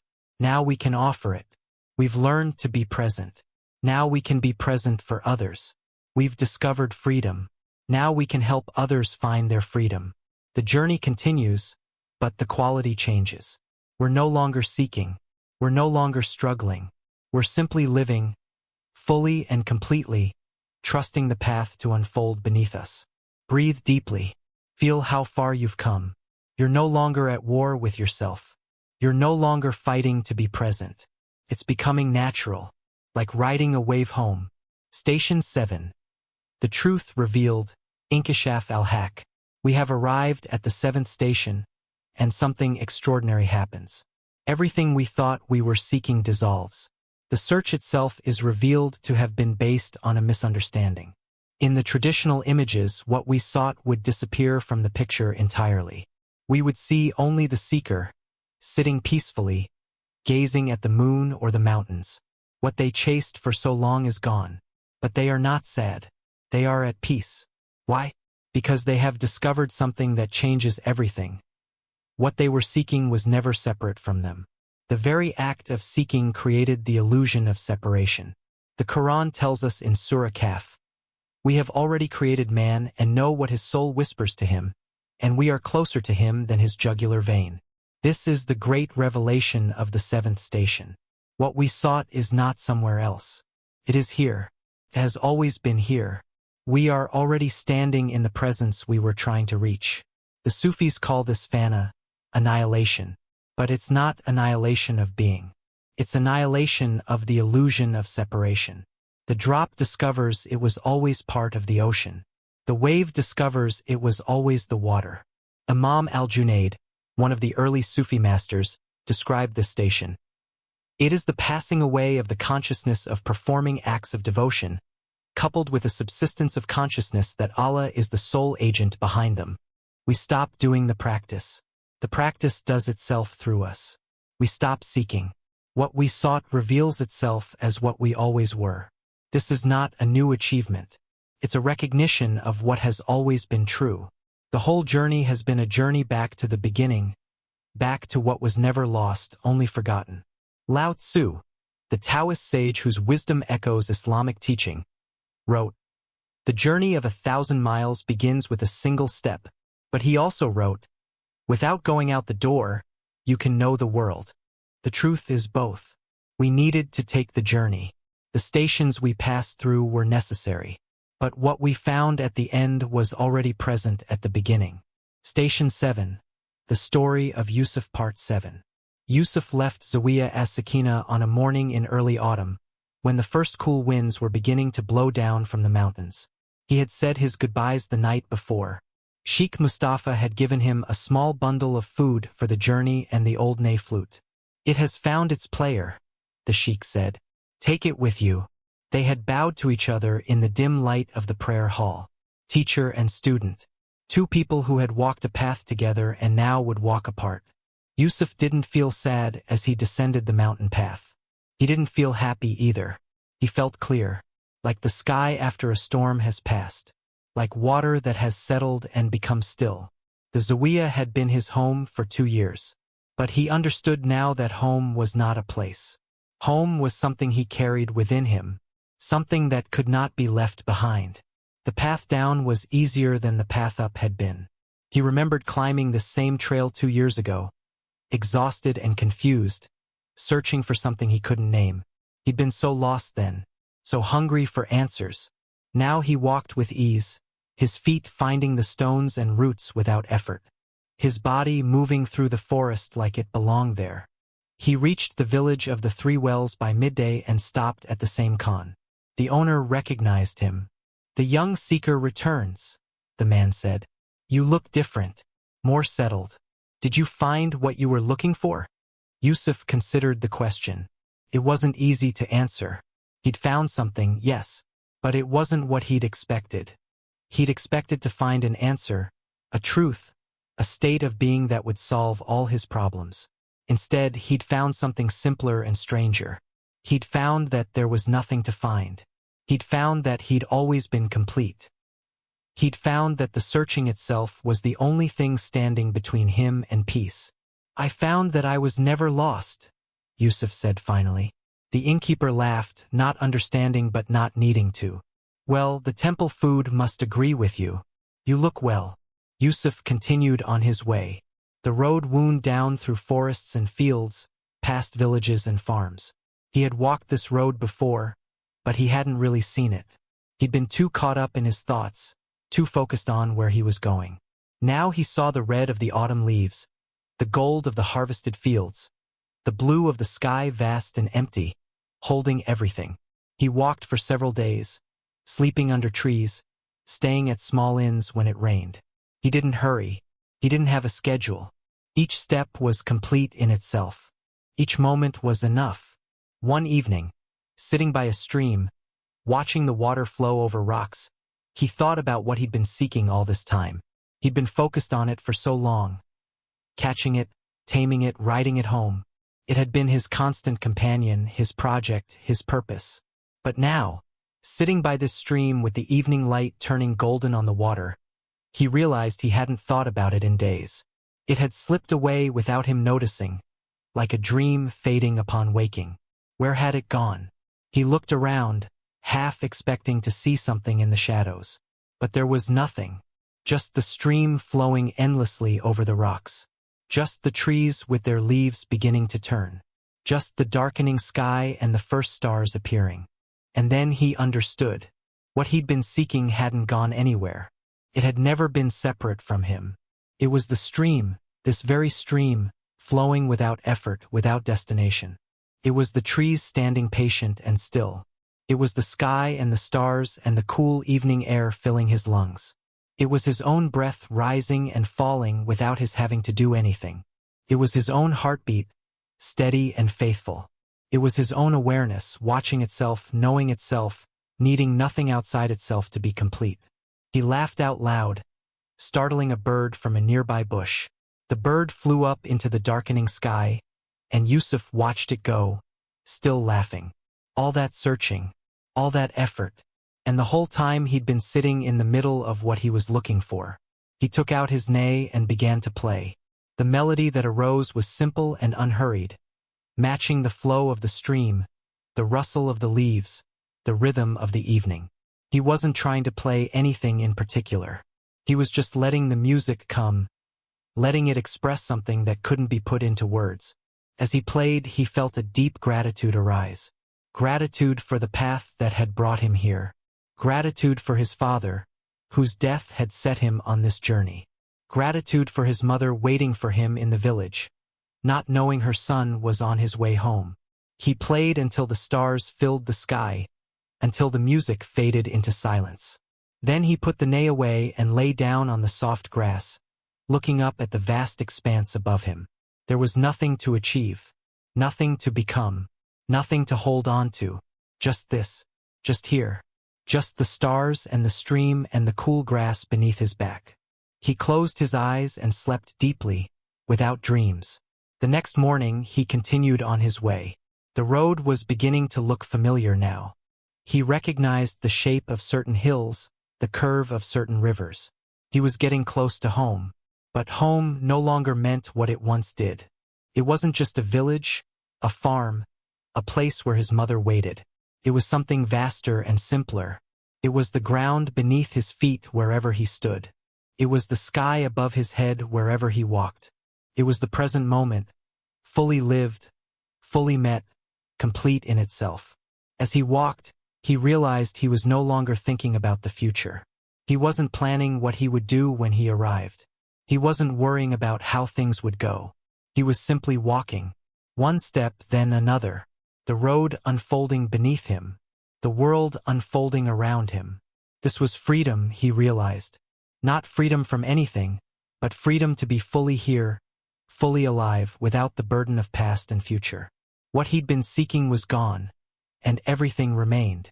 He was just Yusuf, just a man walking down a road in autumn, carrying a small bundle and a ney flute, going home to see his mother.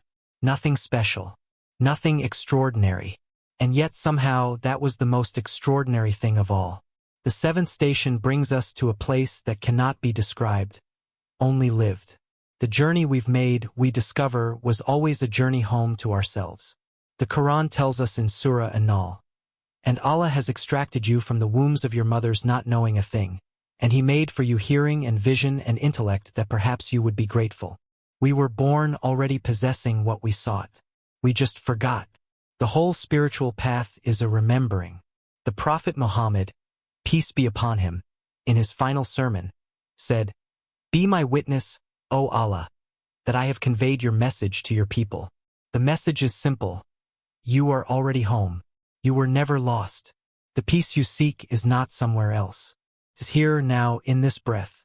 What we sought has disappeared, not because it was unreal, but because we discovered it was never separate from us.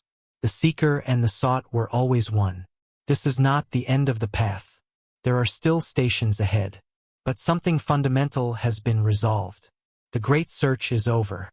Not because we found what we were looking for, but because we found that we were never really lost. Rest in this recognition. You are already complete, already whole, already home, just as you are right now in this moment.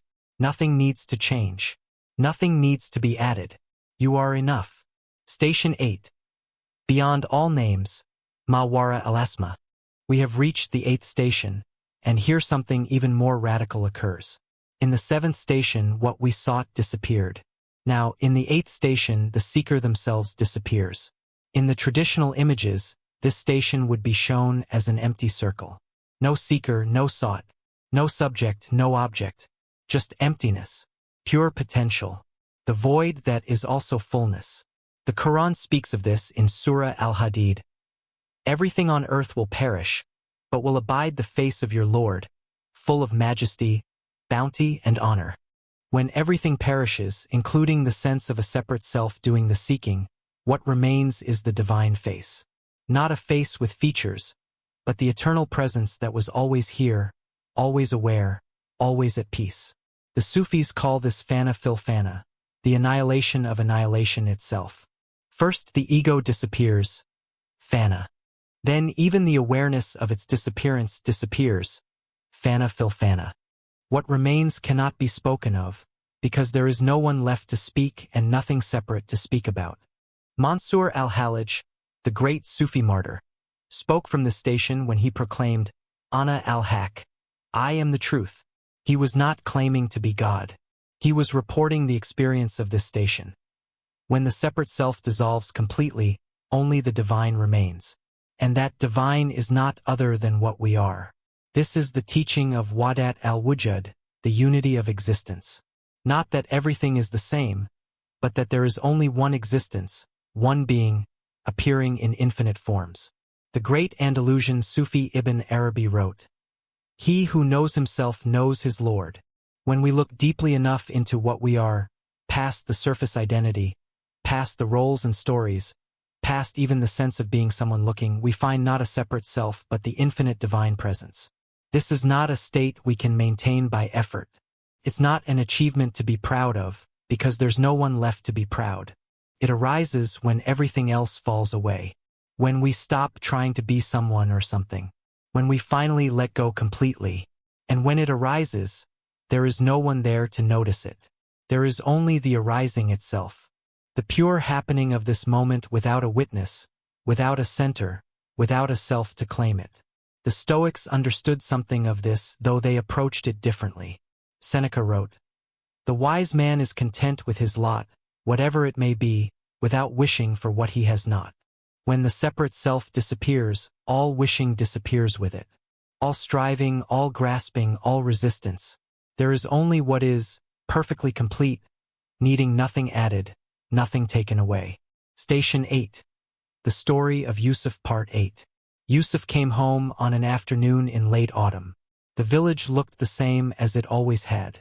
The same mud-brick houses, the same narrow lanes, the same date palms standing tall against the sky. And yet everything was different. Not the village, but the one seeing it. Yusuf walked through the familiar streets and felt as though he were seeing them for the first time. Not because they had changed, but because he had. Or rather, because the one who had left 2 years ago no longer existed. Someone else was walking these lanes now. Or perhaps no one at all. He found his mother in the garden behind their house, tending to the vegetables. She was older than he remembered, her hair grayer, her movements slower. But when she looked up and saw him standing at the gate, her face opened into a smile that erased all the years between them. Yusuf, she said, just his name. Nothing else was needed. They embraced.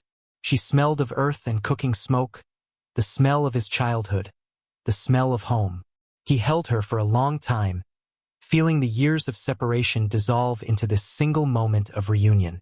You've come back, she said when they finally stepped apart. I've come back.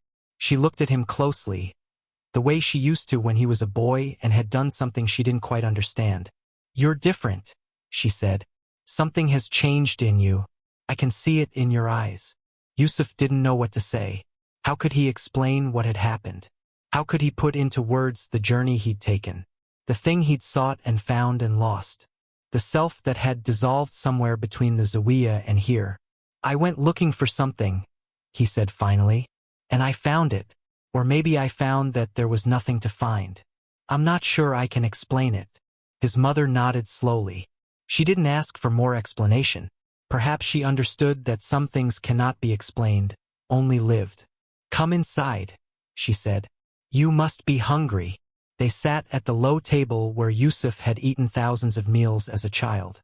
His mother prepared food, moving around the kitchen with the ease of long practice. I thought about you every day, she said. I wondered where you were, what you were doing, if you were safe. I thought about you too, Yusuf said. I wanted to come back sooner, but I wasn't ready. And now you're ready. Yusuf considered the question. Was he ready? He didn't feel ready for anything in particular. He didn't feel like he'd completed something or achieved something. He just felt empty. Wonderfully, peacefully, completely empty. "I don't know if ready is the right word," he said. "I just knew it was time." After dinner, Yusuf walked outside and stood in the garden. The stars were coming out, bright against the darkening sky. He thought about the empty circle, the image that represented this station. No seeker, no sought, no self, just this. Just the stars and the garden and the cool evening air. He didn't feel special. He didn't feel enlightened. He didn't feel like someone who had achieved something remarkable. Those feelings would have required someone to feel them. And that someone had grown very quiet, very transparent, almost invisible. He just felt empty. And in that emptiness, everything was present.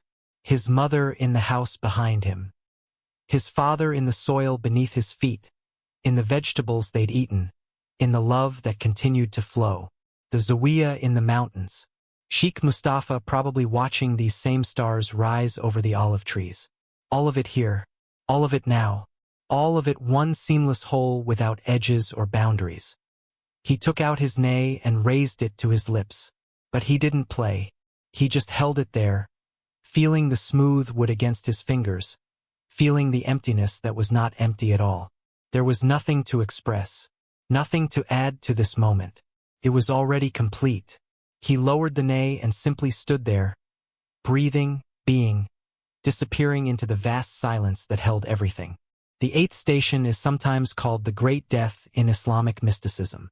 It's the death of the illusion that we are separate beings moving through a separate world. This death is not sad or frightening when it's actually experienced. It's a relief, like setting down a burden we didn't know we were carrying. The Prophet Muhammad, peace be upon him, said, "Die before you die." This is what he was pointing to. Die to the separate self while still alive in this body. Discover what remains when the illusion of separation dissolves. What remains is Allah's presence. And that presence is not separate from anything. It's the ground of all being. It's what's looking through your eyes right now. It's what's breathing your breath. It's what's aware of these words. You've always been that. You could never be anything other than that. You just forgot for a while. You pretended to be a separate self.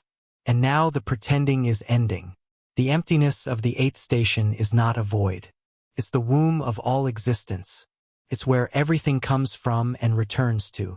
It's both nothing and everything, neither and both. Rest here. Let yourself dissolve. There's nothing to fear. You're just returning to what you've always been. Feel the vast emptiness that is also fullness.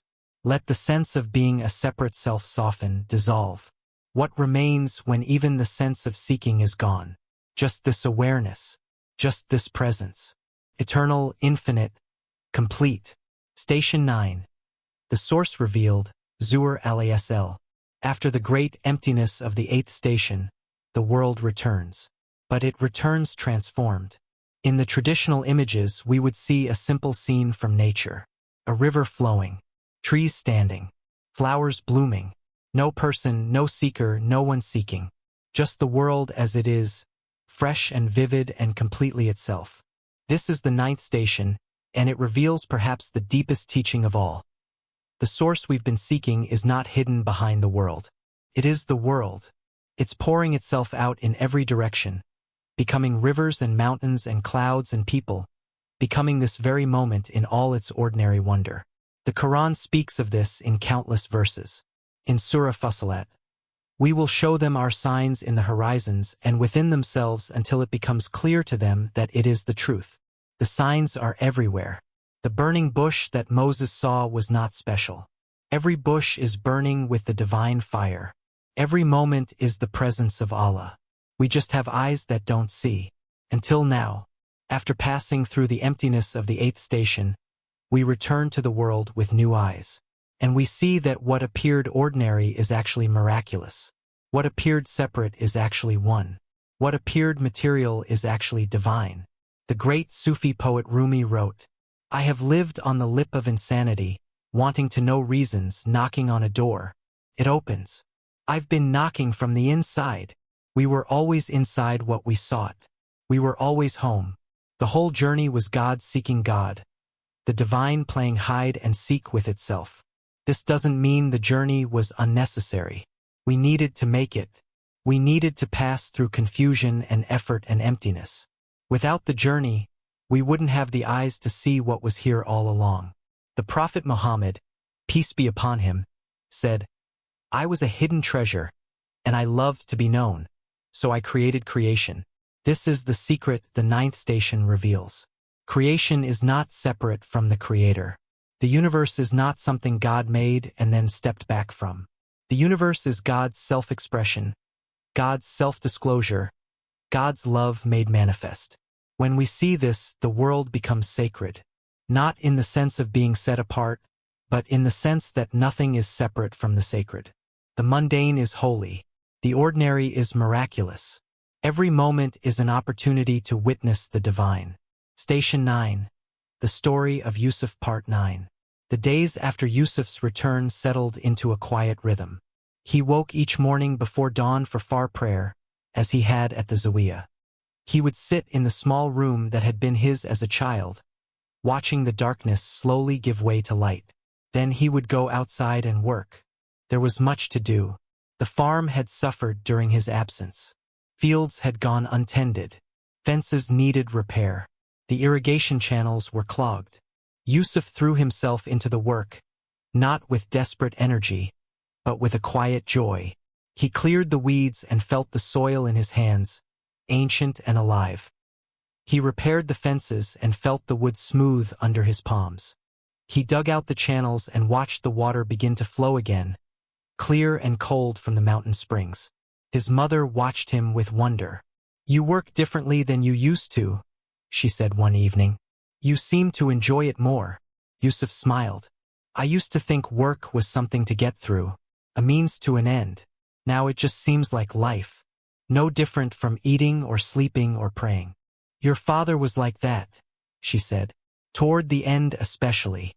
He would spend hours in the fields and come home tired but happy. I asked him once what he thought about while he worked. He said he didn't think about anything. He just worked." Yusuf understood now what his father had discovered, perhaps without ever naming it. The source was not somewhere else. It was here in the work itself, in the soil and the water and the growing things. You didn't need to go to a Zawiya to find it. You didn't need to sit in meditation for hours. You just needed to be present, fully present to whatever was in front of you. One afternoon, Yusuf took a break from planting and walked to the edge of the fields. He looked out at the mountains in the distance, the same mountains he'd crossed to reach the Zawiya, the same mountains he'd gazed at as a restless young man, longing for something he couldn't name. They looked different now, not because they'd changed, but because he had. Before, the mountains had seemed like a barrier, something to be crossed to reach somewhere better. Now they just looked like mountains, beautiful in their own right, part of the landscape he called home. He realized he'd stopped dividing the world into sacred and ordinary. The Zawiya had been a sacred place, yes, but so was this field. So was his mother's kitchen. So was the path where children played and old men sat in the sun. Every place was the source expressing itself. Every moment was an invitation to wake up. A butterfly landed on a nearby flower, its wings opening and closing slowly. Yusuf watched it without thinking anything in particular. Just watching, just being present to this small miracle of color and movement. The butterfly flew away, and Yusuf returned to work. That evening, as the sun set over the mountains, Yusuf took out his ney and played. The melody that emerged was simple, close to silence. It followed the rhythm of his breath, the rhythm of the fading light, the rhythm of the evening settling over the valley. His mother came out and listened. When he finished, she was quiet for a moment. "The flowers are blooming early this year," she said finally. "Yes," Yusuf said. "They're beautiful. Your father planted those, the ones by the fence. He said they would come back every spring, long after he was gone." Yusuf looked at the flowers, red and orange in the fading light. His father's hands had planted them. His father's love had tended them. And here they were, still blooming, still offering their beauty. "Thank you," Yusuf said quietly. He wasn't sure if he was thanking his mother or his father or the flowers themselves or something larger that included all of them. "Come inside," his mother said. Dinner is ready. They walked into the house together, leaving the flowers to bloom in the darkness, leaving the mountains to stand in their ancient silence, leaving the source to continue its endless unfolding. The ninth station teaches us that Allah is not somewhere else. Paradise is not waiting for us after death. The divine presence is here, now, in this breath, in this step, in this ordinary moment of being alive. The Quran tells us in Surah An-Nur, Allah is the light of the heavens and the earth. Not Allah lights the heavens and earth from somewhere else. Allah is the light itself, the presence itself, the very fabric of existence. When we see this, the world doesn't change, but everything changes. We're no longer seeking peace in some future moment. We're recognizing the peace that's always present. We're no longer trying to become enlightened. We're recognizing that the light of awareness was never absent. We're no longer on a spiritual path. We're recognizing that every step has always been the path. The river flows, the flowers bloom, the mountains stand silent. This is Allah, endlessly expressing himself, endlessly offering himself, endlessly being born in each moment. Rest in this recognition. Look around you at whatever is present. All of it is the divine. All of it is sacred. All of it is home. Breathe. Look. Listen. The ordinary world is shimmering with presence. Can you see it? Can you feel it? Allah is not hidden. Allah is what's looking through your eyes right now. Station 10. Return to the marketplace. Alada Ila as-Suk. We have arrived at the final station, and it brings us full circle. After all the searching and finding and emptying and filling, we return to ordinary life. But we return transformed. In the traditional images, we would see someone utterly simple, perhaps ragged, barefoot, walking into a village or marketplace with a warm smile, carrying a sack of gifts. This is how the path ends. Not in retreat from the world, but in full engagement with it. Not in transcendence above ordinary life, but in complete immersion within it. The Prophet Muhammad, peace be upon him, modeled this return. After his enlightenment in the cave of Hira, he didn't remain in solitary contemplation. He got up and spent the next 23 years among people, teaching, helping, serving, being fully human. He married. He had children. He worked. He laughed. He grieved. He experienced everything that humans experience. But he did it all while remaining awake, aware, connected to the source. This is the final teaching of the path. Awakening is not about becoming special or different. It's about becoming fully human. It's about showing up completely in each moment, offering what needs to be offered, being of service. The Quran tells us in Surah Al-Man, "Have you seen the one who denies the recompense? For that is the one who drives away the orphan and does not encourage the feeding of the poor." True faith, true awakening shows itself in how we treat others, not in how much we know or how many spiritual experiences we've had, but in whether we feed the hungry, help the poor, show kindness to those in need. When the sense of separation dissolves, compassion arises naturally. We see others not as separate from us, but as expressions of the same source, the same divine presence. Their suffering is our concern. Their joy is our joy. This is the fruit of the 10th station, a life lived in service, not from obligation or duty, but from the natural overflow of love that arises when the separate self has become transparent. The Sufi tradition speaks of this through the concept of Insan al-Kamil, the perfect human. Not perfect in the sense of having no flaws, but perfect in the sense of being a complete expression of human potential. Someone who has integrated both the divine and the human, both transcendence and immanence, both wisdom and compassion. The great Andalusian Sufi Ibn Arabi wrote, "The perfect human is a bridge between the divine and creation. In them, Allah sees himself, and creation sees its source. This is what we become in the 10th station, transparent enough that the divine can shine through, yet fully human enough to walk in the marketplace, to work, to laugh, to love, to serve." Station 10. The Story of Yusuf Part 10 and Epilogue. Years passed. Yusuf's mother grew older and eventually, peacefully, she died. He buried her beside his father in the small cemetery where generations of their family rested. He continued to work the farm, sharing his harvest with neighbors. He kept the irrigation channels clear. He mended fences, not just his own, but anyone's that needed mending. He became known in the village as someone you could count on. Someone who would show up when help was needed. Someone who seemed to have all the time in the world.